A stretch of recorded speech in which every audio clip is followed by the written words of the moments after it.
UNITAD received a mandate renewal for 1 more year until 17th of September of 2024. We have a full mandate and we will deliver against that mandate until the very end of UNITAD's existence, whenever that might be. UNITAD is aiming at a proper completion of the mission and the UNITAD, and we are working to fulfill the mandate of UNITAD to the utmost.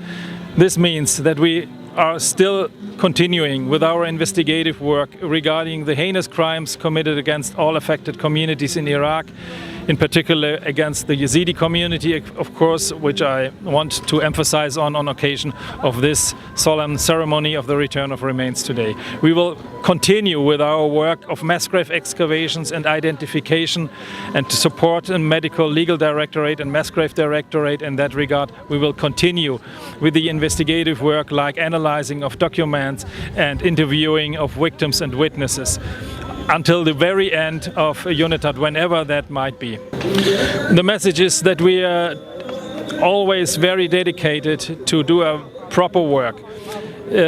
We have to, of course, keep in mind that we have a lot of mass graves here in Iraq that have to be opened in the future, and we have limited resources, of course. So we are in close consultation with the Mass Grave Directorate in terms of the priority of the excavations. There has to be done a proper work. We have to analyze the mass grave location before we can open them. It is a lot of work which has to be done in preparation of all these mass grave excavations, but we will continue with this, and we will take care of the mass graves as long as we can and as long as we're here in the country. Sure. Yes, the community, they blame UNITAD that their work is somehow slow. And you know that it's been around 10 years that the process and the genocide is still ongoing. So UNITAD has something to do quickly, maybe more quickly. Yes, I fully agree with you. It's a lot of work, and it would be good if the work can be done a little bit quicker. Nevertheless, it is something what has to be done very careful.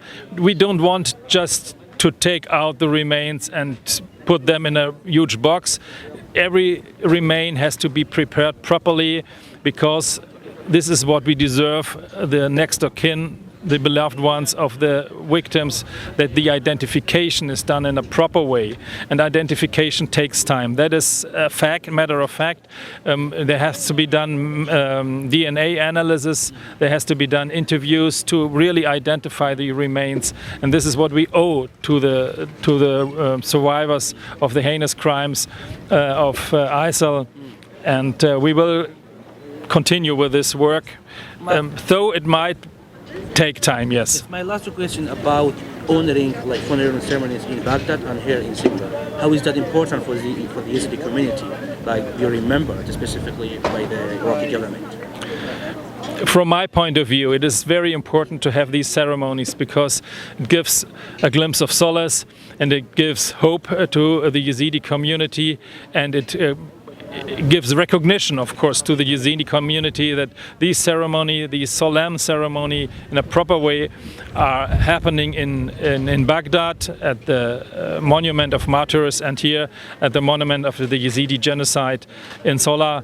I'm more than happy and that I was invited, and I'm glad that I can participate in that ceremony. It's a great honor for us, for UNITAD, for the international community, that we are able to participate in this solemn ceremony. Thank you.